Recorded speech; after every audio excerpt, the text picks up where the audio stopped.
up, guys? It's Brooke and Chelsea, and we're here again with another video. This time we wanted to talk about marriage equality and what that means and what it means to be in a 50-50 relationship. I feel like a lot of couples don't know this, but I actually learned somewhere that a lot of couples actually break up because of the relationship not feeling 50-50, and I'm talking like years down the road of like you being married for like decades and a long time, and couples who live together as well. We just kind of wanted to talk about this casually and kind of just make references to our relationship and how we feel like, you know, it's 50-50. So yeah, we're gonna dive right into this thing. When I say 50-50, I feel like people think like that means like, oh, you do this house chore and I'll do this house chore, and you'll do this and I'll do that.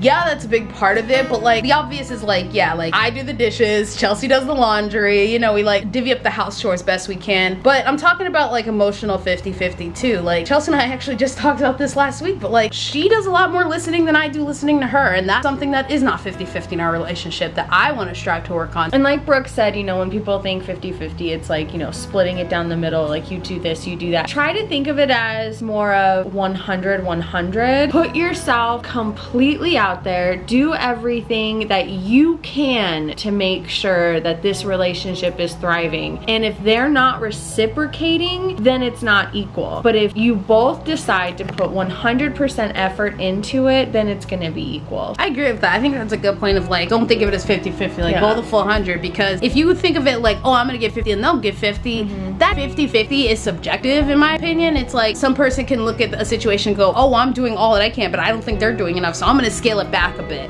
That's not how you do it. If you're scaling back a bit, who's to say who's 50-50? If you're putting all of your effort in and you feel your partner's doing the exact same, then what can you really say? I mean, yeah, you know? Brooke said the example. She does the dishes and I do the laundry. But there are definitely days where I'll just do the dishes for her, and then there are days where I'll come home and she's already got a load in the washer. And it's just like doing those little things, even though you have your set chores, going above and beyond, it really shows how appreciative you are of your relationship and of that person. No, I agree with that, because it's like if you're keeping tabs and it's like, okay, I'm not gonna help Chelsea out with the laundry this day because I did dishes the past few whatever and I did laundry last time. If you keep tabs like that, that's no good. If I see Chelsea just can't even, I'm gonna take one for the team. If she sees that I just can't even, she'll take one for the team. Like, we don't keep tabs like that, and we just do our due diligence and just help our partner when they can clearly use the extra hand. That's being 50-50.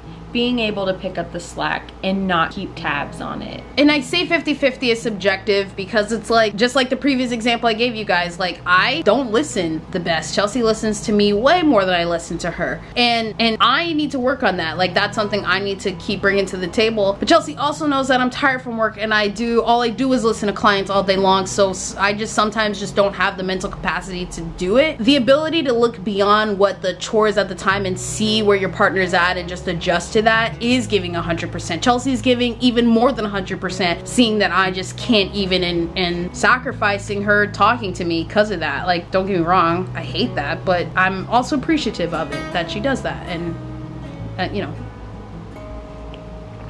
another example of 50-50 is doing activities that maybe you don't want to necessarily do. Like Chelsea, okay, this is enough. God, if we had to pick apart who's the worst companion out of this relationship, it's me. Don't even go It's there me. Because I put up with a lot and it's not a big deal. And then at the end of the day, you have to deal with my bipolar ass. You know, I sacrifice a lot, you know, that I don't like to do because it makes you happy. But at the end of the day, she's just equally, you know, invested in me, because when I, you know, have manic or depression, she's right there with me and she never gives up on me, and that's her going above and beyond. And so I match that by going above and beyond to make her happy.